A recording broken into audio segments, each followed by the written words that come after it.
कि ये जो रबीउल अव्वल है जिसपे हम खुशियां मना रहे हैं, मिठाइयां बांट रहे हैं, हार फूल है और तो बहुत कुछ होने लगा है, तवाफ शुरू हो गए हैं, काबा की शबी बनाई जाती है, उसका तवाफ हो रहा है, केक कट रहे हैं, यानी बिदअत में जितना आगे जाएंगे तो जाते चले जाएंगे ना आप। तो इसलिए मैं नहीं कहता कि जो रबीउल अव्वल मना रहे हैं वो नबी से मोहब्बत नहीं करते, करते होंगे, हमसे ज्यादा मोहब्बत करते होंगे, लेकिन अल्लाह उस मोहब्बत के स्टाइल को कबूल करेगा, अंदाज को कबूल करेगा जो अल्लाह और उसके रसूल सल्लल्लाहु अलैहि वसल्लम के बताए हुए तरीके के मुताबिक हो।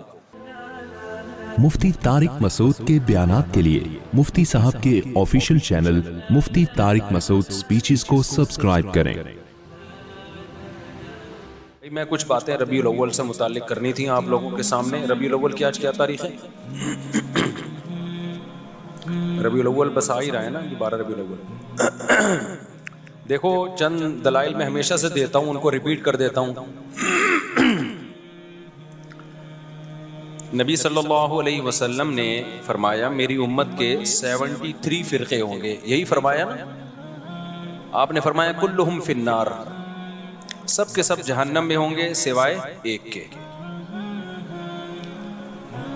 साहबा ने पूछा या रसूल अल्लाह वो कौन सा फिरका होगा? आपने फरमाया मा अना अलैहि व अस्हाबी, जिस पर मैं और मेरे सहाबा थे। नबी ने ये क्यों नहीं फरमाया कि जो कुरान पर अमल करते थे वो जन्नती होगा? ये क्यों नहीं फरमाया कि जो कुरान और हदीस पर अमल करते हैं वो जन्नती होंगे? यहां कुरान का तस्करा नहीं है, बल्कि आपने फरमाया जिस पर मैं और मेरे सहाबा।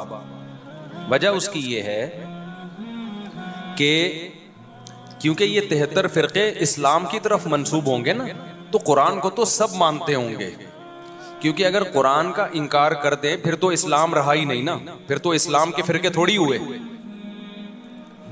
तो इनमें हर शख्स सहारा कुरान से ले रहा होगा, दलाइल कहां से दे रहा होगा? कुरान से। तो नबी की हदीस का मतलब यह हुआ कि इनकी कुरान की आयतों से मुतासिर मत होना, बल्कि देखना मेरा किस पर अमल था, क्योंकि कुरान सबसे ज्यादा समझने वाला मैं और कुरान पे सबसे ज्यादा अमल करने वाला मैं।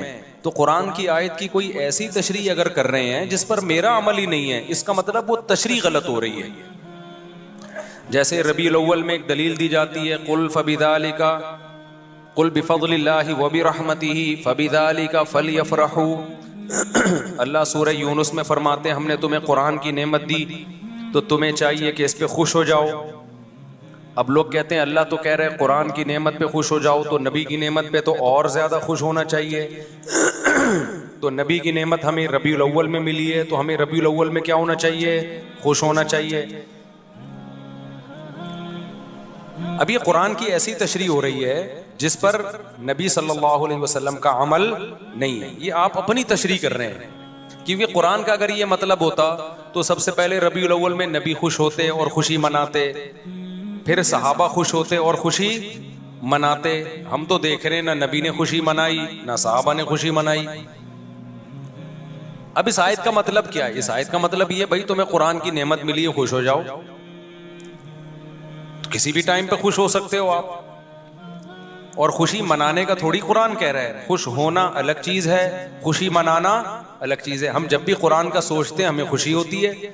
अब ये तो नहीं कि मिठाइयां बांटना शुरू कर दें, हम गले में हार डालना शुरू कर दें अपने भी और दूसरों के भी कि भाई कुरान मिला है। तो भाई वो आज थोड़ी मिला, वो तो 1400 साल पहले मिला है। और अब हम पढ़ते हैं तो खुश होते हैं। खुश होना एक अलग चीज है, खुशी मनाना एक अलग चीज है। तो हर आदमी कुरान से रेफरेंसेस दे रहा होता है। जनाब प्रोफेसर गामदी साहब भी कुरान से रेफरेंसेस दे रहे होते हैं, लेकिन जब बताओ कि भाई हदीस में क्या है, नबी ने इस पर कैसे अमल किया, इस आयत की कैसे नबी ने एक्सप्लेन किया, वहां आके मसला खराब हो जाता है। तो अब ये बात खूब अच्छी तरह समझें कि नबी सल्लल्लाहु अलैहि वसल्लम ने जो ये फरमाया ना कि मा अना अलैहि व अस्हाबी, जिस पर मैं और मेरे सहाबा थे। अच्छा, यहां तक बात खत्म नहीं हुई। बाज हदीसों की ऐसी तशरीह की जाए करते हैं लोग कि जिस पर सहाबा का अमल नहीं था। तो नबी ने सिर्फ ये नहीं फरमाया कि जिस पर मैं, बल्कि आपने अपने साथ किसको ऐड किया है? सहाबा को भी। क्योंकि जैसे कुरान की आयतों की गलत तशरीह की जाती है, इसी तरह हदीसों की भी गलत तशरीह की जाती है। 3 तलाक का 3 होना, ये तमाम सहाबा का फतवा है। अब कोई आपके सामने हदीस पेश कर रहा है कि 3 तलाक़ें एक होती थी, तो समझ लो कहीं गड़बड़ कर रहा है वो। हदीस को एक्सप्लेन करने में गलती हो रही है उससे, हदीस का मतलब समझने में गलती हो रही है उससे। क्योंकि किसी एक सहाबी से भी नहीं मिलता कि इकट्ठी 3 तलाक को एक कहा उन्होंने। सारे सहाबा इकट्ठी 3 को कितना कहते हैं? 3 कहते हैं। हमारे पैगंबर ने मयार बता दिया। भाई कोई हदीस को ऐसे एक्सप्लेन कर रहा है कि सहाबा के अगेंस्ट जा रही है, तो नहीं मानना उसको। फिरके सारे यहीं से बनते हैं। कोई कुरान का लेबल लगा के फिरका बनाएगा, कोई हदीस का लेबल लगा के। इसी वजह से क्या कहा गया है कि जो जन्नती फिरका है ना, वो है अहले सुन्नत वल जमाअत, जो सुन्नत को भी मानता है और सहाबा के इजमा को भी मानता है, जमात सहाबा को भी मानता है। कुरान और सुन्नत की वो तशरीह नहीं करता जो सहाबा से मैच नहीं करती। इस हदीस से हमें पता चलता है कि भाई जो अहले सुन्नत वल जमात है वो जन्नती फिरका है। समझ में आ रही है बात कि नहीं आ रही? लेकिन आज बड़ा मसला ये है कि जो आदमी किसी भी गलत चीज की तरफ जाएगा वो लेबल बहुत अच्छा लगा लेगा। मिसाल के तौर पर हमारे यहाँ बहुत से हजरात ऐसे हैं जो असलाफ के अकवाल को नहीं मानते। नाम सलफी रख लिया उन्होंने। मैं सारे सलफियों को बुरा नहीं कह रहा, लेकिन बहुत ऐसे मिलेंगे कि असलाफ के जब कौल उनके सामने पढ़ पढ़ के सुनाए जाएं वो नहीं मानते उसको, लेकिन कहते अपने आप को क्या है? सलफी कह रहे होते हैं। रंगी को नारंगी कहें, तुंद माल को खोया, चलती को गाड़ी कहें। जो चलती भी चीज है उसको लोग क्या कहते हैं? गाड़ी। गाड़ी का मतलब तो गड़ी भी है। और जो तुंद माल है उसको कहते हैं जो इतना बेहतरीन माल को खोया, यानी कोई हमने दूध भी खो दिया यहाँ पे। और नारंगी, हालांकि वो तो रंगी भी चीज है ना, इतना कलर प्यारा होता है, उसको लोग क्या कहते हैं? नारंगी, यानी रंगी नहीं है इसमें। तो यही हाल आजकल फिरकों के अच्छे अच्छे लेबल में। असलाफ की एक नहीं मानना, नाम क्या रख लेना? सलफी। अहले सुन्नत वल जमाअत यानी हदीस और सहाबा को फॉलो नहीं करना, सुन्नत और जमात, सहाबा की जमात को फॉलो नहीं करना। नाम क्या रख लेना? हम अहले सुन्नत वल जमात हैं। समझ में आ रही बात? मिलते जुलते नामों से लोग धोखा खा रहे हैं। जमातुल मुस्लिमीन ने क्या गड़बड़ की? हदीस में आता है जो मुसलमानों की जमात से अलग होके नया फिरका बनाएगा वो जहन्नम में जाएगा। जब मुसलमानों की जमात से अलग हुआ एक फिरका 1975 में, उस अलग फिरके, वो फिरका जमातुल मुस्लिमीन से अलग हुआ है ना, मुसलमानों की जमात से। उसने नाम अपना क्या रख लिया? जमातुल मुस्लिमीन। तो ये मिलते जुलते नामों से धोखा खाने की बिल्कुल भी जरूरत नहीं है। ये लेबल है, मार्केट में चल रहे हैं। मैं बार बार एक मिसाल देता हूं कि एक आदमी ने चीनी की बोरी पे चावल लिखा हुआ था। लोगों ने पूछा भाई इसके अंदर चीनी है, बाहर चावल क्यों लिखा हुआ है? कहता है मक्खियों को धोखा देने के लिए। तो बताओ मक्खी धोखे में आ जाएगी? मक्खी तो धोखे में नहीं आती, क्योंकि बोरी के अंदर जो चीनी की खुशबू है वो इसको लाएगी। आप लेबल से धोखे में आते हो। जो अपने आप को सलफी कहते हैं, आप समझते हो ये असलाफ के कौल अखवाल पर अमल करते हैं। जो अपने आप को अहले सुन्नत वल जमात कहता है, आप समझते हो ये हकीकत में अहले सुन्नत वल जमात हैं। जो अपने आप को जमातुल मुस्लिमीन कहता है, आप समझते हो ये सच्ची मुच्ची के जमातुल मुस्लिमीन है। आप उस खुशबू को नहीं देख रहे कि अमली दुनिया में कौन है जो हदीस और सहाबा को फॉलो कर रहा है, प्रैक्टिकल लाइफ में कौन है। इस पे आप गौर व फिक्र करने के लिए तैयार ही नहीं हो। तो नामों से में जाने की बिल्कुल भी जरूरत नहीं है। काम को देखो, काम क्या है? काम अहले सुन्नत वल जमात वाला होना चाहिए। अब यहीं से हम रबीउल अव्वल को देखते हैं। रबीउल अव्वल को कि ये जो रबीउल अव्वल है जिसपे हम खुशियां मना रहे हैं, मिठाइयां बांट रहे हैं, हार फूल है, और अब तो बहुत कुछ होने लगा है। तवाफ शुरू हो गए हैं, एक काबा की छवि बनाई जाती है, उसका तवाफ हो रहा है, केक कट रहे हैं। यानी बिदअत में जितना आगे जाएंगे तो जाते चले जाएंगे ना आप। लेकिन आप पहले स्टेप से देखें, मिठाइयां तो बढ़ती हैं, हलवे तो पकते ही हैं। ये तो बहुत कम दर्जे का कोई बिदअत को फॉलो करेगा ना, तो पहला स्टेप है उसका। लेकिन हमें तो एक लड्डू भी नहीं मिलता नबी की सीरत में। हलवा तो आगे की चीज है भाई। एक मुबारकबादी का पैगाम भी नहीं मिलता हमें पैगंबर की सीरत में कि रबीउल अव्वल आया हो और हमारे नबी ने किसी को मुबारकबादी का पैगाम दिया हो, या चलो नबी ने नहीं दिया सहाबा ने दिया हो। कोई एक ज़ईफ मौजू रिवायत भी नहीं है इस बारे में। समझ में आ रही है बात के नहीं आ रही? तो अब अगर कोई स्कॉलर कुरान और सुन्नत के दलाइल के अंबार लगा दें, इसका मतलब भाई वो कुरान और सुन्नत की अपनी अखपल तशरीह है। ये पश्तो में कहते हैं अखपल है। हमें सहाबा में नहीं मिलती ये चीज, ना ताबीईन में मिलती है, ना तबा ताबीईन में मिलती है। ये तो हिंदुस्तान में बहुत बाद में जाके रस्म शुरू हुई है। तो इसलिए मैं नहीं कहता कि जो रबीउल अव्वल मना रहे हैं वो नबी से मोहब्बत नहीं करते, करते होंगे, हमसे ज्यादा मोहब्बत करते होंगे, लेकिन इल्म ना होने की वजह से मोहब्बत का रुख ठीक बोलो नहीं। मैं किसी पे इल्जाम नहीं लगाता कि वो नबी से कर, सब नबी की मोहब्बत में ही रहे हैं। केक भी कट रहे हैं और बत्तियां भी लगा रहे हैं, हार फूल भी, और कुछ लोग तो नाच गा भी रहे हैं, कर रहे होंगे।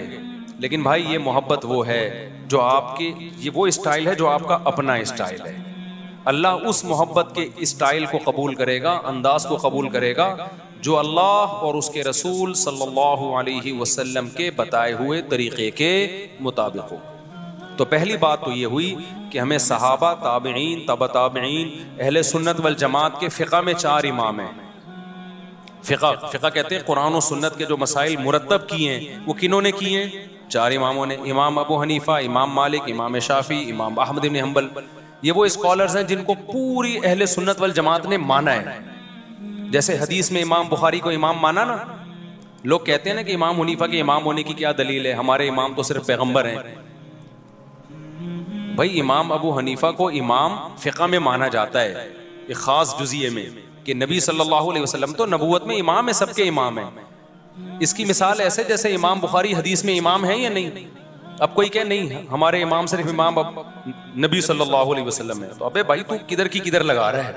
इस सेंस में हम थोड़ी इमाम अबू हनीफा को इमाम बोलते हैं। हम उस सेंस में इमाम अबू हनीफा को इमाम बोलते हैं जिस सेंस में हम इमाम बुखारी को हदीस का इमाम बोलते हैं। तो उसी सेंस में हम इमाम अबू हनीफा को फ़िक़्ह का इमाम बोलते हैं। फ़िक़्ह का मतलब क्या है? कुरान और हदीस से मसाइल मुरत्तब करके हमारे सामने पेश किए, उन्होंने किए या उनके शागिर्दों ने उनके हुक्म पे किए, लेकिन ये अंदाज उनका था। एक मुरत्तब शक्ल में हमारे पास इस्लामी कानून आए, एक रिसर्च होके। ये काम इमाम शाफी ने भी किया, इमाम मालिक ने भी किया, इमाम अहमद बिन हंबल ने भी किया, और भी कुछ इमामों ने किया, लेकिन वो पनप नहीं पाया उम्मत में। अल्लाह की तरफ से उसको मकबूलियत नहीं मिली। उलमा सोलहा ने उसको इस तरह कबूल नहीं किया, इनके काम को एक्सेप्ट किया। जैसे बहुत सारे मुहद्दिसीन गुजरे हैं, लेकिन सब तो मशहूर नहीं हुए ना। जिनसे अल्लाह ने काम लिया, जिनको उम्मत में मकबूलियत मिली, वो इमाम अबू दाऊद हैं, इमाम बुखारी हैं, इमाम मुस्लिम हैं, इमाम बहकी हैं और इमाम इब्न माजा हैं। तो ये मशहूर लोग हैं जिनको बस अल्लाह की मर्जी होती है, उम्मत में किसी को अल्लाह मकबूलियत अता कर देते हैं जिससे अल्लाह दीन का काम लेना चाहे। तो इस सेंस में इमाम हनीफा को इमाम कहा जाता है। कुछ लोग कहते हैं हमारे इमाम तो सिर्फ मोहम्मद सल्लल्लाहु अलैहि वसल्लम है और कोई हमारे इमाम नहीं है। उनको अपने दिमाग के इलाज की जरूरत है। एक साहब कहने लगे, मैंने कहा कायदे आजम ने फरमाया। उसने कहा कायदे आजम जो है ना सिर्फ पैगंबर सल्लल्लाहु अलैहि वसल्लम है। कायदे आजम मतलब सबसे बड़े कायद, वो सिर्फ मोहम्मद सल्लल्लाहु अलैहि वसल्लम है। अबे मैंने कहा किधर की किधर लगा रहा है। कायदे आजम हम इस सेंस में नहीं कहते कि नबी के मुकाबले में, वो तो यकीनन पैगंबर सल्लल्लाहु अलैहि वसल्लम है। कायदे आजम का मतलब जितने दुनिया में उस जमाने में इमाम जो मोहम्मद अली जिन्ना के दौर में जो भी कायदीन हैं जिन्होंने अपने कौमों की आजादी के लिए मेहनत की, उस सेंस में हम कायदे आजम कहते हैं। तो आजकल सेंसलेस लोग हैं और वो हमें कह रहे हैं हमसे दीन सीखो, जिनको इमाम के लफ्ज का मतलब नहीं। इमाम हर जगह मुख्तलिफ माना में इस्तेमाल होता है। अब आपको हमारे इमाम मुफ्ती तारिक मसूद साहब हैं, अगला क्या है हमारे इमाम तो सिर्फ जो है वो मोहम्मद सल्लल्लाहु अलैहि वसल्लम है। तो आप कहो भाई हम मस्जिद के इमाम की बात कर रहे हैं, नमाज में हमारे इमाम मुफ्ती साहब हैं। अगला बोले नहीं, नमाज में भी हमारा इमाम मोहम्मद सल्लल्लाहु अलैहि वसल्लम है। आप कहो भाई असल में मैं यूं बताना चाह रहा हूं कि नमाज में, जुम्मे की नमाज में हमारे इमाम मुफ्ती तारिक मसूद साहब है। आप कहीं नहीं, जुम्मे में भी हमारा इमाम कौन है? मोहम्मद सल्लल्लाहु अलैहि वसल्लम। हम उनको देखेंगे। इसका मतलब ये पागल है, ये क्या है? इससे बहस करना फजूल है। तो इमाम अबू हनीफा को मोहम्मद सल्लल्लाहु अलैहि वसल्लम के मुकाबले में इमाम नहीं कहा जाता। इमाम अबू हनीफा को इस सेंस में इमाम कहा जाता है कि रसूलुल्लाह सल्लल्लाहु अलैहि वसल्लम से जो हदीसें मनकूल हैं, इसी तरह कुरान से और सहाबा के जो अक़वाल हैं उनको छांटी करके, उनमें बहस मुबाहसा करके, दलाइल की कुव्वत की जोर से एक राय कायम करके इस्लामी लॉ को रिटन फॉर्म में लाना और फिर पूरी दुनिया के उलमा का उस पर एतमाद करना या बड़ी दुनिया का उस पर एतमाद करना, इस सेंस में उनको इमाम कहा जाता है। समझ में आ रही है बात कि नहीं आ रही है? इस सेंस में इमाम कहा जाता है। तो अहले सुन्नत वल जमात के फिक़ह में जो हदीसों में इमाम बुखारी भी इमाम है, इमाम मुस्लिम भी है, इमाम अबू दाऊद भी हैं। अब अगर कोई हदीस की आज ऐसी तहकीक ला रहा हो जो इमाम बुखारी की तहकीक से मैच नहीं कर रही, तो आप उसकी तहकीक को मानोगे? उठा के दीवार पे फेंक दोगे, बोलोगे तू नया आया क्या? ये काम अइम्मा मुहद्दिसीन पहले कर चुके हैं। इसी तरह याद रखो, फिक़ह में ये चारों को इमाम माना गया है और इनके शागिर्दों को इनके शागिर्दों को इनके बाद इमाम माना गया है और इनके शागिर्द सदियों से चलते चलते आज तक आ रहे हैं।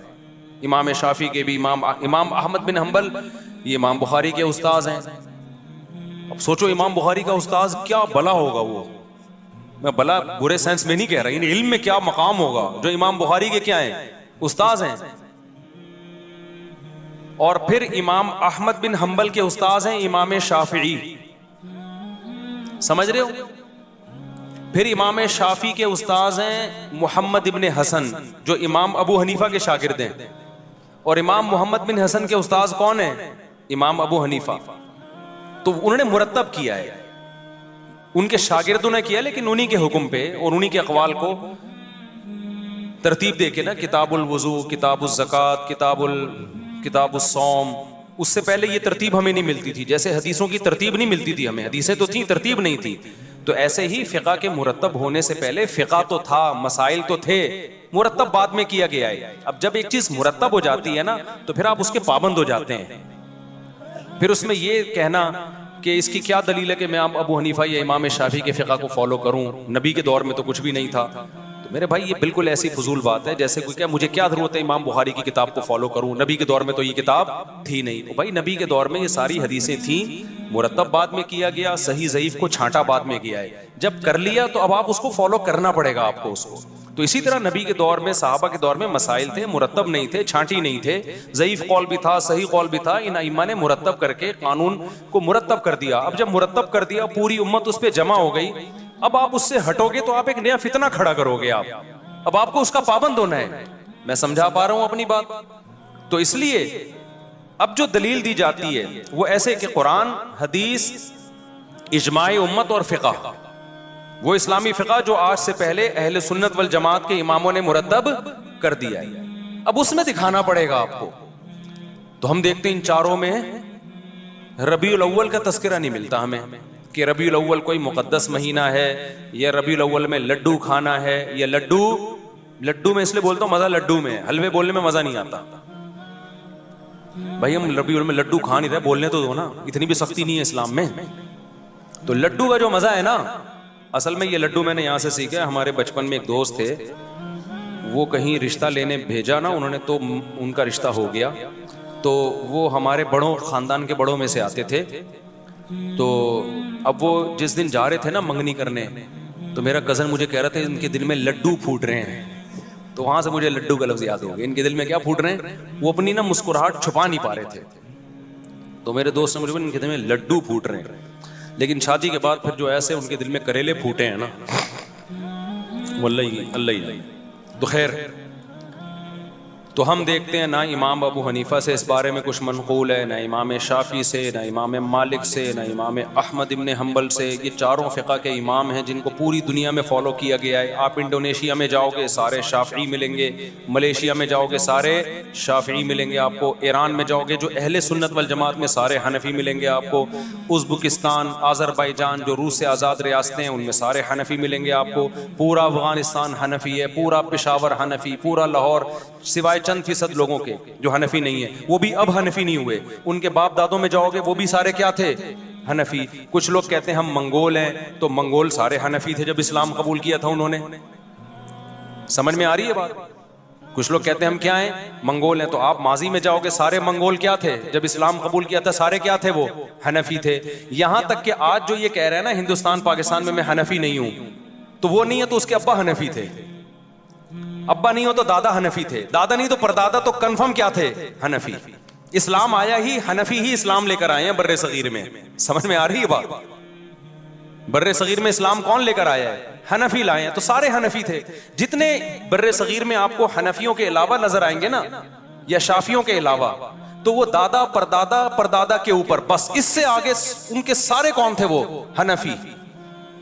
तो पूरी दुनिया में जहां भी इस्लाम गया है ना, और आज थोड़ी गया है, सदियों पहले गया है, तो या तो हनफी थे। पूरा अफ्रीका मालिकी है, वहां इमाम मालिक के फॉलोवर्स पहुंचे जंगों में, जिहाद में, तो वहां सारा क्या है? फिक़ह मालिकी है। मलेशिया, इंडोनेशिया, सारा क्या है? फिक़ह शाफ़िई है। पूरा हिंदुस्तान, पूरा बांग्लादेश, पूरा अफगानिस्तान, पूरा बर्मा, ये पूरी आबादी चाइना से कई गुना ज्यादा है। यानी कई गुना तो नहीं, लेकिन बहुत ज्यादा है। ये सारे क्या थे भाई? जब इस्लाम आया हनफी थे। कोयटा पूरा क्या, जब इस्लाम आया हनफी। अफगानिस्तान में जितने बड़े बड़े जिहादी कमांडर गुजरे जो लड़ते रहे हैं गैर मुस्लिमों से, हिंदुस्तान में आके जो राजपूतों से लड़ाइयां हुई, हिंदुओं से लड़ाइयां हुई, पानीपत की लड़ाई, वो सारे हनफी थे। शाह इस्माइल शहीद रहमतुल्लाह अलैह जो अंग्रेजों के खिलाफ जिहाद करने निकले, वो और उनकी फौज में सारे क्या थे? हनफी। मुजद्दिद अल-अफ़सानी रहमतुल्लाह अलैह, जिन्होंने जब अकबर बादशाह ने नया दीन निकाला और मुल्हिद हो गया, उसके जो है ना उसको इस्लाह करने वाले और हिंदुस्तान में इस्लाम को बचाने वाले मुजद्दिद अल-अफ़सानी, वो भी क्या थे? तो आपको हिंदुस्तान की 1200 साला तारीख में सारे हनफी मिलेंगे। आप मलेशिया की 1200 साला तारीख में सारे शाफी मिलेंगे आपको। सऊदी अरब की 1200 साला तारीख में 70-75% हम्बली मिलेंगे आपको। समझ रहे हैं? और ये चारों अहले सुन्नत के वल जमात के मकातिब फिक्र है। अब यहां लोग एक बात कहते हैं कि हमें तो नबी ने हनफी नहीं कहा, ना हमें नबी ने शाफी कहा है। समझ रहे हो बात को? हम तो मुस्लिम हैं, यकीनन मुस्लिम हैं, गैर मुस्लिम के मुकाबले में। अल्लाह ने हमारा नाम मुस्लिम रखा है, किसके मुकाबले में? गैर मुस्लिम। लेकिन जब अहले सुन्नत वल जमात में ही कानून मुरतब हो गया, तो उस कानून में अगर कोई एक मकतबा फिक्र को फॉलो कर रहा है, तो वो दूसरे मकतबा फिक्र से जो अपनी पहचान अलग करेगा, मुस्लिम कह के नहीं करेगा। अब कोई शाफी यहां बैठा हुआ हो, मुझसे पूछे आप क्या है, मैं कहा मुस्लिम, तो कहेगा मैं क्या गैर मुस्लिम नजर आ रहा हूं तुझे? तो हनफी कहा जाता है शाफी के मुकाबले में, हम्बली कहा जाता है शाफी के मुकाबले में।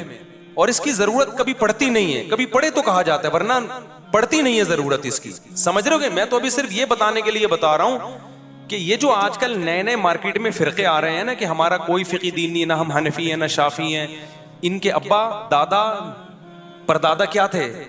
सारे हनफी थे।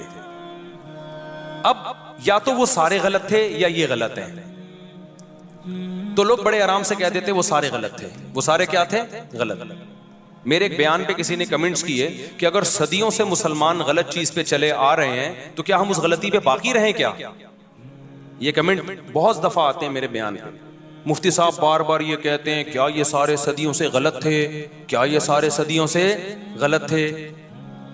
फिर लोग ये भी नीचे कमेंट्स में, मैं कमेंट्स बहुत पढ़ता हूँ अपने बयानात के नीचे, ताकि मुझे भी इस्लाह का मौका मिले ना, मुझे पता चले हमारे बयान का इम्पैक्ट क्या हो रहा है, पब्लिक जा किधर को रही है। तो बहुत से लोग ये कहते हैं क्या ये सारे गलत थे? फिर दलील में देखिए यहूद नसारा में भी तो सारे गलत थे। यहूद नसारा भी तो सदियों से गलत चले आ रहे हैं, तो वो गलत हो सकते हैं तो हम नहीं गलत हो सकते?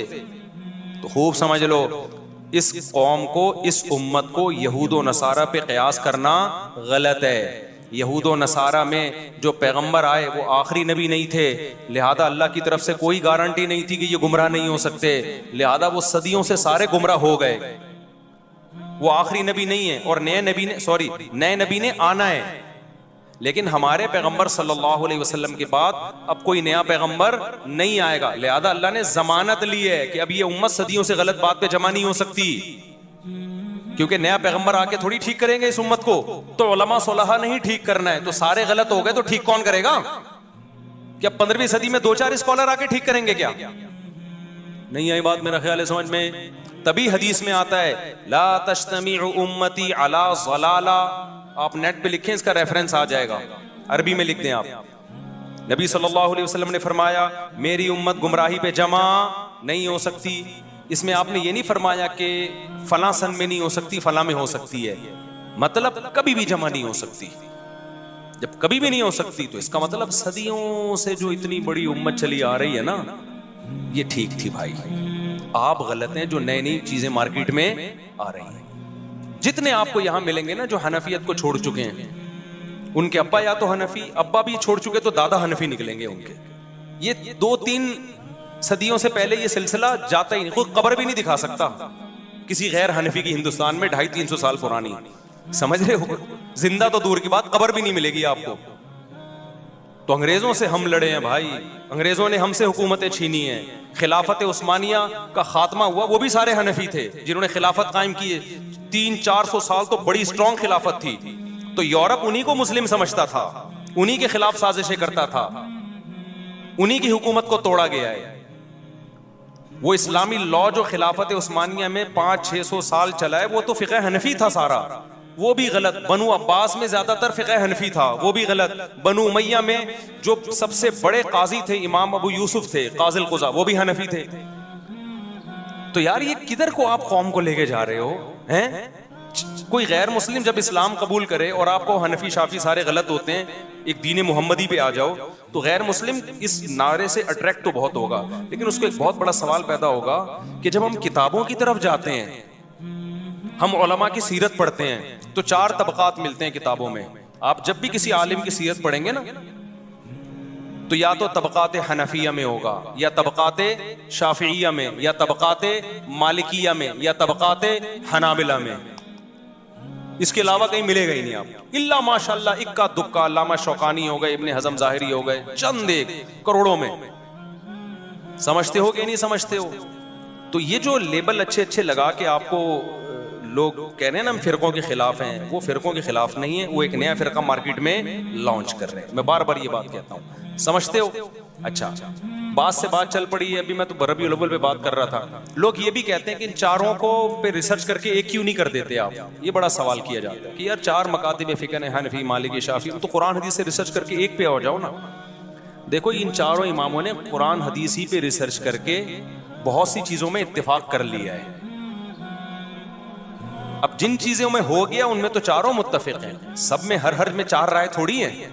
बहुत से मसाइल ऐसे हैं जिनमें रिसर्च हुई 3 इमाम एक तरफ हो गए, बहुत से मसाइल में रिसर्च हुई 2 की राय एक तरफ और 2 की एक तरफ। कुछ मसाइल ऐसे हैं जिनमें 1 की राय एक तरफ और तीनों की दूसरी तरफ। वो रिसर्च के बाद ही हुई है। अब जब हो गई, अब उस इख्तलाफ को खत्म नहीं किया जा सकता, क्योंकि अब उसको खत्म करने के लिए बैठेंगे तो नई नई आरा और वजूद में आएंगी। अथॉरिटी कौन है जो ये फैसला करेगी कि ये सही है वो गलत है? ये तो एक नई जंग में उम्मत चली जाएगी ना। अब उसका हल यही है कि एक को फॉलो करो, दूसरे को बुरा मत कहो, क्योंकि वो भी कुरान हदीस से, ये भी कुरान हदीस से है। तो उम्मत सदियों से इस ट्रैक पे चल रही है और बड़ी कामयाबी से चली है। इसी ट्रैक पे चलते हुए दुनिया पे हुकूमत की है। हिंदुस्तान में हमने 1000 साल हुकूमत की। अगर हम हिंदुस्तान में बैठ जाते हैं ना कि नहीं ये गलत है, नया बनाओ, तो नया नहीं बनता। मुसलमानों की तलवारें आपस में ही चलती रहती, एक दूसरे से मुनाजरों में ही सारी सलाहियतें बर्बाद हो जानी थी। समझते हो कि नहीं समझते हो? तो मंगोल भी क्या थे भाई? हनफी थे वो। तो अगर कोई कहे कि मैं यूं, तो वो बाप दादा सारे उनके हनफी निकलेंगे आप। तो अच्छा, और अगर फिर भी मैं कहता हूं कोई नहीं मानता इन चारों मकातिब फिक्र को, वो कहता है ये गलत है चारों, हम सिर्फ मुस्लिम हैं, यकीनन हम सिर्फ मुस्लिम हैं, लेकिन जहां जरूरत होगी, जहां फुकाहा का इख्तिलाफ होगा, तो फिर तो मेंशन करना पड़ेगा ना मैं किसकी राय को फॉलो करता हूं। लेकिन अगर आप नहीं मानते, आप कहते हो चारों गलत है, मैं कुरान और हदीस पे लोगों को लाऊंगा, आपके ख्याल में ये तौरात और इंजील पे लेकर आए हैं, हम कुरान और हदीस पे लाते हैं, तो फिर मैं आपसे कहता हूं फिर आप भी एक फिक़ा मुरत्तब कर दो। किताबुल वुज़ू, किताबुल ज़कात, किताबुल सौम एक लिखो जिस पे आपके मसलक के सारे उलमा के दस्तखत हों। लेकिन ऐसा पॉसिबल नहीं है, क्योंकि एक राय होगी, दूसरे की दूसरी राय होगी, तीसरे की, और इतना इख्तलाफ होगा जो चारों इमामों में भी नहीं है। इतना बड़ा एक इख्तलाफ, तो 5वां मुरत्तब ही नहीं है कोई। तो मुरत्तब नहीं है तो हम कैसे लोगों को कहें कि इसको फॉलो करो? है ही नहीं। अब मैं आता हूं रबीउल अव्वल की तरफ। तो अब मुझे बताओ, कुरान में है रबीउल अव्वल मनाने का, हदीस में है। अगर कुरान की आयतें से आप निकालते भी हो, तो हम पैगंबर की सीरत में हमें क्यों नजर नहीं आता? सहाबा की सीरत में हमें नजर क्यों नहीं आता? ताबीईन की सीरत में, चारों इमामों की किताबों में क्यों नहीं है? वो तो ज्यादा माहिर थे वो तो। और हमारे जो हजरात हैं जो रबीउल अव्वल मनाते हैं, वो तो इमाम हनीफा को कहते हैं अपने आप को कि हम उनकी इत्तिबा करते हैं। वो तो अपने आप को हनफी कहते हैं। तो फिक़ह हनफी की किताबों में दिखा दें भाई, जो मोतबर किताबें हैं उसमें भी कहीं नहीं मिलेगा आपको। अब रह क्या गया? अब रह गए हमारे जज्बात। तो दीन जज्बात का नाम नहीं है। दीन किसका नाम है? अल्लाह उसके रसूल की इताअत का नाम है। अब मैं एक बात आपसे करके अपनी बात को खत्म करता हूं कि देखो, हमें हदीस में मिलता क्या है कि नबी सल्लल्लाहु अलैहि वसल्लम ने अपनी विलादत के दिन को कैसे मनाया है। मनाया भी है कि नहीं मनाया? हमारे नबी सल्लल्लाहु अलैहि वसल्लम की सही हदीस से साबित है कि आप पीर के दिन पैदा हुए। ये बात सब मानते हैं, उम्मत का इत्तिफाकी अकीदा है कि नबी किस दिन पैदा हुए? पीर के दिन। आप सल्लल्लाहु अलैहि वसल्लम पीर के दिन रोजा रखा करते थे। सहाबा ने पूछा तो आपने फरमाया ये मेरी विलादत का दिन है। मुझे बताओ, रोजा और ईद ये जमा हो सकते हैं? बोलो, ईद के दिन कोई रोजा रखता है? हालांकि आप सल्लल्लाहु अलैहि वसल्लम ने और कोई भी ऐसा कोई दिन मनाया नहीं है, सिर्फ एक विलादत को मनाया। किस तरह से? रोजा रख के। इसमें यकीनन ये हिकमत थी कि उम्मत इसको सेलिब्रेट करना ना शुरू कर दे, इसको त्यौहार के तौर पे मनाना ना शुरू कर दे। रोजा रख के मोहर लगा दो कि इसमें त्यौहार और ईद का उनसर खत्म। अगर आप सल्लल्लाहु अलैहि वसल्लम रोजा ना रखते तो ये न्यूट्रल होता है, ये दिन ना त्यौहार का होता ना रोजे का होता। फिर भी त्यौहार मनाना जायज नहीं था, क्योंकि त्यौहार के लिए सबूत की जरूरत थी। कुरान और सुन्नत से सबूत दिखाना चाहिए। हम खुद से तो कोई ईद नहीं बना सकते ना भाई। एक ईद उल फितर है, उसकी हमें दलील मिलती है। एक ईद उल अजहा है, उसकी दलील मिलती है। बीच में किसी दिन को हम ईद मना लें तो जायज होगा? लोग बोलेंगे कुरान हदीस से दिखाओ।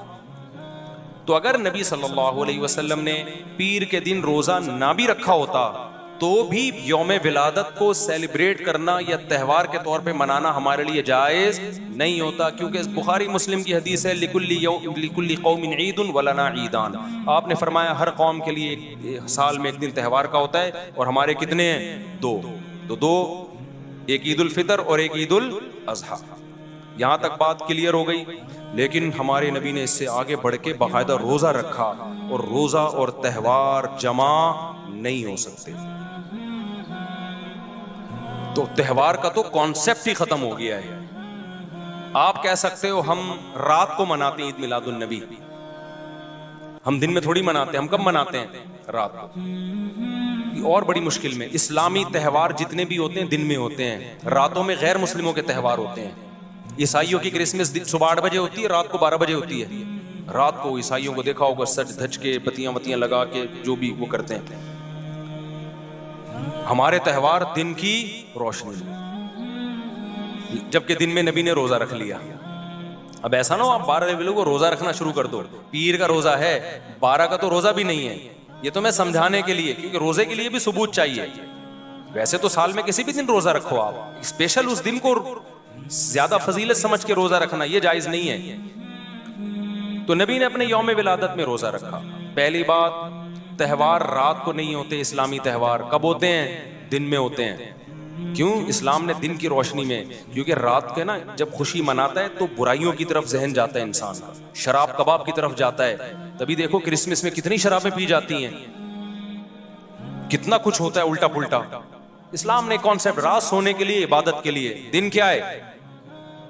खुशी के लिए। सुबह सुबह हम ईद की नमाज कैसे नहा धो के आते हैं, इस बहाने बहुत से पोस्ती सुबह उड़ जाते हैं, इस बहाने कितना नूरानी वक्त होता है। जुम्मा भी एक छोटी ईद है, हदीस में इसको भी मजाजन ईद कहा गया है। इसमें भी खुतबा होता है जैसे ईदों में होता है। इसमें भी 2 रकतें होती हैं जैसे ईद में। जुम्मे की वही शराइत हैं जो ईद की शराइत हैं। जुम्मा गांव में नहीं होता। सहाबा इकराम गांव से जुम्मा शहर में पढ़ने आया करते थे। ईद की नमाज भी गांव में नहीं होती। जुम्मे के लिए भी कुछ शर्तें हैं कि इतने अफराद होंगे तो जुम्मा होगा। ईद के लिए भी शर्तें हैं कि इतने अफराद होंगे तो ईद की नमाज होगी। 2 आदमी ईद की नमाज नहीं पढ़ सकते, 2 आदमी जुम्मे की नमाज भी नहीं पढ़ सकते। ईद में भी खुतबा है, जुम्मे में भी क्या है? खुतबा। ईद के दिन रोजा रखना भी हराम, और स्पेशली जुम्मे को खास करके रोजा रखने को भी नबी ने नापसंद किया है। तो सारी बातें जुम्मे में ईद वाली पाई जाती हैं कि नहीं पाई जाती? अब आप जरा दलाइल को समझें। इससे पता चलता है जुम्मे में भी ईद का कॉन्सेप्ट है। अब आप देखो, सबसे पहले जो आसमानी मजहब अभी जो बाकी है उनमें यहूदी मजहब था, उनके लिए हफ्ते का दिन मुकद्दस, हफ्ते के दिन वो जमा होकर इबादत करते। उसके बाद कौन सी कौम आई? ईसाइयों की, उनके लिए कौन सा दिन मुकद्दस था? इतवार का। उसके बाद मुसलमान आए तो कौन सा होना चाहिए था? पीर का। क्या ख्याल है भाई? तो वो तो नबी का यौम विलादत भी था। तो वो तो दो वजह से, एक तो ये कि हम ईसाइयों के बाद आए तो इतवार के बाद पीर बनता है, और दूसरा हमारे नबी का यौम विलादत भी है तो नूर अला नूर। अब तो हमारे लिए पीर का दिन और मुकद्दस होना चाहिए था, और त्यौहार मनाना चाहिए, नहा धो के कपड़े पहन के। जुमा जो है पीर को होना चाहिए था, लेकिन इस्लाम ने क्या कर दिया? उसको रिवर्स। ना ना ना ना ना, इतवार के बाद पीर तो आता है, और तुम आए भी ईसाइयों के बाद हो, लेकिन मैं रिवर्स करके जुम्मे की तरफ ले जाऊंगा, ताकि किसी के जहन में ये तसव्वुर ना बैठ जाए कि नबी का चूंकि यौम विलादत है इसलिए उसको सेलिब्रेट करने के लिए हमें ये दिन मुकद्दस बना के हमें दिया गया है, ताकि हम इसमें नहाएं धोएं, साफ सुथरे कपड़े पहन के मस्जिदों में आए। तो आप मुझे बताओ, हफ्ते में 7 दिन हैं, उनमें एक दिन यौम विलादत है, तो आप नहाते उस दिन हो, खुशबुएं उस दिन लगाते हो, या जुम्मे को लगाते हो? कभी देखा नबी सल्लल्लाहु अलैहि वसल्लम ने पीर के दिन खुशबुएं लगाई हो, नहाए हो? वैसे तो आप डेली खुशबू लगाते थे, लेकिन स्पेशली जो आपके लिए जोड़ा था वो जुम्मे के दिन के लिए था, जो अच्छा जोड़ा पहनते थे आप। स्पेशली जो खुशबुएं लगाते थे वो किस दिन? जुम्मे के दिन। स्पेशली जो आपने नहाने का हुक्म दिया किस दिन? जुम्मे के दिन। स्पेशली जो अच्छे से अच्छा कपड़ा पहनने का हुक्म दिया किस दिन? जुम्मे के दिन। तो पीर को क्यों नहीं किया आप सल्लल्लाहु अलैहि वसल्लम ने? मैं समझा पा रहा हूं अपनी बात? तो तमाम दलाइल से पता चलता है भाई कि हमारे नबी तो रोजा रख के उसमें बड़ी ईद का कॉन्सेप्ट भी खत्म कर रहे हैं, और छोटी ईद का कॉन्सेप्ट जो जुम्मे वाली ईद है उसका कॉन्सेप्ट भी खत्म कर रहे हैं। तो इतना कुछ होने के बाद भी अगर आप कहते हो कि नहीं जी, नबी के यौम विलादत को हमने सेलिब्रेट करना है, हमने खुशी मनानी है, जो नहीं मना रहे वो शैतान है, सभी तो जहां में खुशियां सिवाय इब्लीस के, सभी तो जहां में खुशियां, ऐसा कोई शेर है। तो बातें करने पर गवर्नमेंट की तरफ से कोई पाबंदी नहीं है, लेकिन इन दलाइल को अल्लाह के सामने देकर आप अल्लाह रसूल को मुतमईन नहीं कर सकते। तो ये देवबंदी बरेलवी बहस नहीं मैं कर रहा, देवबंदी बरेलवी तो बहुत बात के नाम हैं, हम तो बात कर रहे हैं सीधा सीधा। भाई कुरान की बात करो, हदीस की बात करो, और आप फिक़ा में फिक़ा हनफी को फॉलो करते हो। आप कहते हो कुरान हदीस की तशरीह में जब इख्तलाफ होगा तो हम किसको फॉलो करेंगे? फ़िक़ह हनफी को फॉलो करेंगे। यही मतलब होता है फ़िक़ह हनफी को फॉलो करने का। ये मतलब नहीं होता कि कुरान हदीस के खिलाफ हम फ़िक़ह हनफी को फॉलो कर रहे हैं, या नबी के खिलाफ। नबी के खिलाफ कोई शख्स फ़िक़ह हनफी को फॉलो करे तो काफिर है, क्योंकि नबी की बात पर अबू हनीफा की बात को तरजीह दे रहा है वो। लेकिन होता ऐसे नहीं है, होता ये कि नबी के बात के कई मतलब निकल रहे हैं, तो उसमें किसकी राय को तरजीह दी जा रही है? अबू हनीफा की राय को, अपनी राय के बजाय, या आजकल के स्कॉलर्स के बजाय फ़िक़ह हनफी को तरजीह दी जा रही है, या फ़िक़ह शाफ़ी को तरजीह दी जा रही है। तो आप तो कुछ भी नहीं है आपके पास। तो इसका मतलब ये हुआ कि भाई फिर ये ख्वाहिशात हैं या वो जज्बात हैं जिस पे अल्लाह उसके रसूल सल्लल्लाहु अलैहि वसल्लम की तरफ से मोहर नहीं लगी है। तो फिर बिदअत इसी को तो कहते हैं, इट इज कॉल्ड बिदअत। और किसे कहते हैं बिदअत? तो अच्छा, एक आखिरी बात में करके, अगर ये वाकई त्यौहार है ना 12 रबीउल अव्वल या यौम विलादत, अब तो 12 रबीउल अव्वल नबी का तारीख़ विलादत है ही भी नहीं, लेकिन अब फर्ज कर लें कि चलो है, अगर ये है तो इसमें दो चीजें हैं। दुनिया में जितनी भी कौमें हैं ना, जितने भी मजहब हैं, उनका अपने त्योहारों में कोई इख्तलाफ नहीं होता, वो सब सेलिब्रेट करते हैं त्यौहार को। त्यौहार की ये डेफिनेशन है। जैसे हिंदुओं का अभी कोई दिन आया हुआ था ना 1-2 दिन पहले, तो सारे हिंदू, यहां तक के जो सेकुलर लिबरल हिंदू हैं वो भी मना रहे, बल्कि बहुत से मुसलमानों भी मनाना शुरू कर दिया उनके साथ। ईसाइयों का त्यौहार 25 दिसंबर को आता है। इटली क्या, जर्मनी क्या, पेरिस क्या, अमेरिका क्या, पाकिस्तान क्या, सऊदी अरब क्या, कहीं दुनिया में कोई ईसाई होगा वो क्रिसमस मनाएगा। कोई ज्यादा मनाएगा, कोई थोड़ा मनाएगा, मुखालफत कोई नहीं करेगा। त्यौहार तवातुर से चला आता है सब। जैसे इसी तरह मुसलमानों के त्यौहार हैं ईद उल फितर, ईद उल अजहा। दिन में इख्तलाफ होगा कि आज मनानी है कि कल मनानी है, वो तो तारीख में इख्तलाफ की वजह से ना। लेकिन ऐसा होता है कि सऊदी अरब में ईद मनाई जा रही है, जापान में नहीं मनाई जा रही। भाई जापान के मुसलमान भी मना रहे हैं, सऊदीया के भी, कराची के भी, पंजाब के भी, जो लिबरल मुसलमान है वो भी मना रहे होते हैं। कुछ ना कुछ वो भी मुबारकबाद दे देते हैं। जिन्होंने पूरे रमजान रोजा नहीं रखा, तरावी नहीं पढ़ी, कुछ भी नहीं किया, वो भी कहते हैं भाई ईद मुबारक। कहते हैं कि नहीं कहते?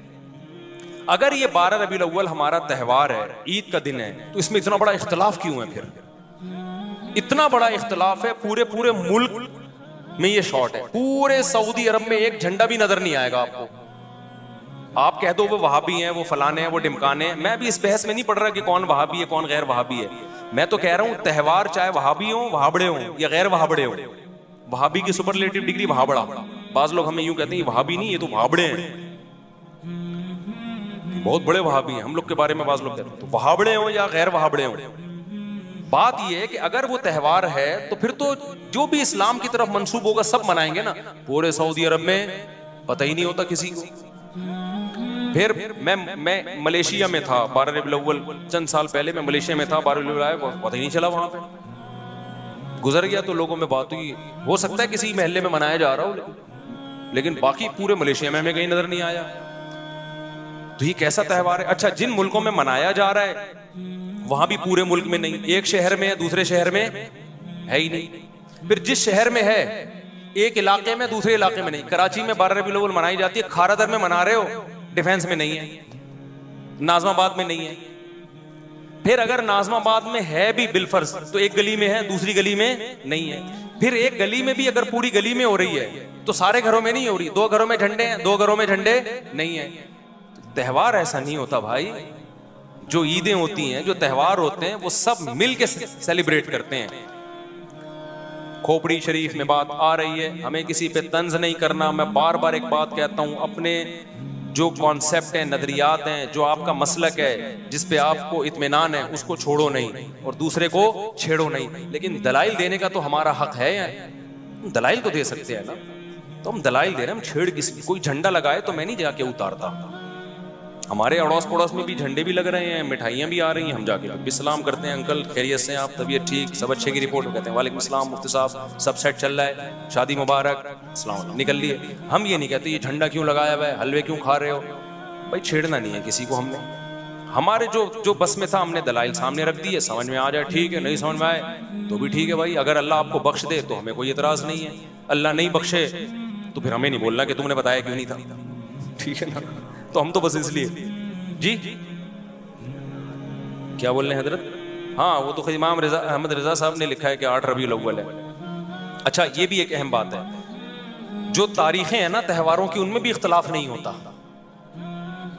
यहां तारीख में भी इख्तलाफ है। किसी ने कहा 8 रबीउल अव्वल है, किसी ने कहा 12 रबीउल अव्वल है, किसी ने कहा 9 रबीउल अव्वल है। और गुनियतुत तालिबीन में तो शेख अब्दुल कादिर गिलानी रहमतुल्लाह अलैह की तरफ मंसूब है कि मुहर्रम है। तो ये तो 12 के लफ्ज पे खुद एक बहुत कोई किसी सही हदीस में तो 12 रबीउल अव्वल का है ही नहीं। सही हदीस में सिर्फ इतना है कि पीर के दिन पैदा हुआ। कोई सही हदीस नहीं दिखा सकते आप इसमें कि 12 को नबी सल्लल्लाहु अलैहि वसल्लम पैदा हुए। तो भाई जो इस्लाम कंप्लीट हो चुका है, हमने उसी को फॉलो बोलो करना है। वो वही है जो सहाबा ताबीन लेकर आए और अइम्मा मुज्तहिदीन ने उसको किताबों में महफूज किया। उससे हटने की आपको इजाजत नहीं है। हटोगे तो फिर खारदार झाड़ियां हैं। और एक अहम बात यह भी कि बिदअत के पांव नहीं होते, बिदअत चेंज होती है, सुन्नत चेंज नहीं होती। देखो फजर की 2 फर्ज सुन्नत है ना, 1400 साल से 2 ही चले आ रहे हैं, चेंजिंग हुई उसमें। लेकिन बिदतियों में, बिदत में चेंजिंग होती है। रबीउल अव्वल पिछले साल जिस स्टाइल से मनाया जा रहा था, उससे पिछले साल वो स्टाइल आपको नहीं मिलेगा। उससे पहले नहीं, 100 साल पहले जो मनाया जा रहा था वो बिल्कुल ही डिफरेंट था। उसमें केक काटने का, लड्डू का तसव्वुर ही नहीं था। उसमें सिर्फ जलसे होते थे और हारपूर और थोड़ा बहुत। तो हर साल उसमें क्या हो रही है? चेंजिंग। सुन्नत एक जैसी रहती है, बिदत में चेंजिंग होती रहती है और ये हर साल बिदत बढ़ती है। अब तो बहुत से बरेलवी उलमा भी परेशान हैं कि यार ये क्या हो रहा है। मुफ्ती मुनीब साहब का कितनी दफा बयान आया है कि ये हमारी कौम चल किस तरफ पड़ी है, ये क्या तमाशा हो रहा है। आपने सुना होगा कई दफा, उन्होंने भी एहतजाज रिकॉर्ड करवाया है ना। भाई जब आपने बिदअत की एक चीज रख दी है तो फिर कौम को लगाम किस उसूल पे देंगे आप? मिसाल के तौर पर आप अजान से पहले अस्सलातु वस्सलामु अलैका या रसूलल्लाह पढ़ते हैं, हमारे पास जवाब आसान है, भाई नबी के दौर में ये नहीं होता था तो हम नहीं पढ़ेंगे। आपने कहा इसमें मुमानत भी नहीं है ना, दुरूद पढ़ना तो बजाते खुद अच्छा काम है, तो हम अगर अजान से पहले पढ़ लें तो क्या जा रहा है? अब आप फंसोगे, कैसे फंसोगे? कल कोई शख्स उठेगा और अजान खत्म करेगा ला इलाहा इल्लल्लाह और कहेगा मुहम्मदुर रसूलुल्लाह, हम तो उसको रोकेंगे, हम कहेंगे भाई नबी से अल्लाहु अकबर से लेके ला इलाहा इल्लल्लाह तक अजान साबित है, ना उससे पहले कुछ ऐड करो ना उसके बाद। आप किस बेस पे रोकोगे? वो कहेगा भाई मुहम्मदुर रसूलुल्लाह की मुखालफत भी तो नहीं है ना, मैं कोई गलत बात थोड़ी कर रहा हूं। कलमा तो मुकम्मल नहीं होता जब तक नबी की रिसालत का इकरार ना किया जाए। तो ये दिखाओ नबी ने मना कहां किया है, तो आप दिखा सकते हो? तो वो चेंज होगी। कल कोई आएगा वो मोहम्मद रसूलुल्लाह भी कहेगा, परसों कोई आएगा तो वो कहेगा अजान से पहले भी अजान से बाद भी सलातो सलाम, तरसों कोई आएगा। अब आप देखो हमारे यहाँ मस्जिदों में कितने आराम से इमाम और मुक्तदी सुकून से चले जाते हैं, एंड टाइम पे इमाम मुसल्ले पे आता है, नमाज जैसे कि सुन्नत है। कितनी हदीसों में है कि नबी सल्लल्लाहु अलैहि वसल्लम जब मुसल्ले पे आते जमात खड़ी होती उस वक्त, है कि नहीं है? और जब फर्ज नमाज खत्म करते तो इमाम और मुक्तदी का रिश्ता खत्म हो जाता, ये हदीसों में है, सब आजाद होते।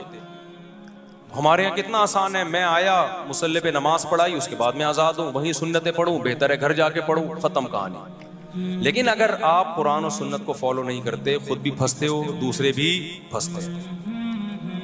अब बहुत सी मस्जिदों में हमने देखा है इमाम साहब आएंगे, पहले से बैठे हुए होंगे, तनख्वाह उतनी मिल रही है जितनी हमें मिल रही है। जिम्मेदारी क्या हो रही है इमाम की? डबल। वहां के इमाम गुस्सा करते, कह रहे यार ये दिवंती मौलवियों के बड़े मजे हैं यार, आए और पतली गली से निकल लिए, तनख्वाह उतनी मिल रही है जितनी किसको मिल रही है? हमको। अब वो आएंगे बैठेंगे, पहले इकामत होगी, हय्या अला सलाह पे खड़े होंगे सब, फिर इमाम को इज्तिमाई दुआ करानी है लंबी जहरी। वो आपने एक इमाम को टेंशन में डाल दिया, मुक्तदी भी नहीं उठ के जा रहे, वो एक टेंशन में आ गए। आप कह सकते हो दुआ से कोई टेंशन में नहीं आता, यकीनन नहीं आता जब अपनी मर्जी से मांग रहा हो। जब गन पॉइंट पे मांग रहा हो तो भी टेंशन ही टेंशन है, फिर टेंशन ही टेंशन। वो अपनी मर्जी से थोड़ी मांग रहा है, उसको पता है मैं गया तो लोग कहेंगे भाबड़ा, नमाज पढ़ाते ही निकल लिया। इमाम को ये होता है कि अबे मुझे भाबड़ा बोलेंगे, तो अब वो बैठा है बेचारा, वो दुआ करा रहे, या अल्लाह, बड़ी लंबी दुआ होती है। फिर वो भी काफी नहीं है, दुआ के बाद इमाम ने सुन्नतें भी वहीं पढ़नी है, फिर सुन्नतों के बाद एक और जहरन लंबी दुआ मांगनी है उससे। तो बेचारा ये गन पॉइंट पे हो रहा है। तो वो इमाम का हौसले को दाद, मैं कहता हूं तनख्वाह डबल करो कम से कम।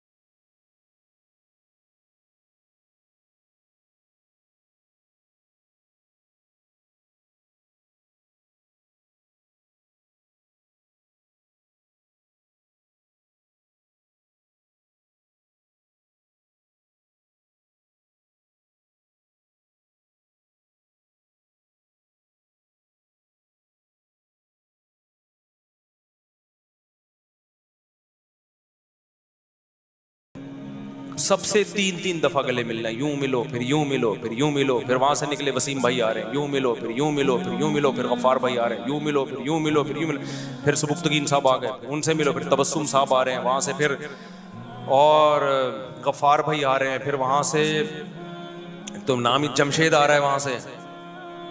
सिर्फ वो नहीं आ रहा जिसने आपसे कर्जा लिया हुआ है, जिसके इंतजार में आप उसको तलाश कर रहे हो, वो मिले तो छोड़ूंगा नहीं उसको, वो नहीं आएगा।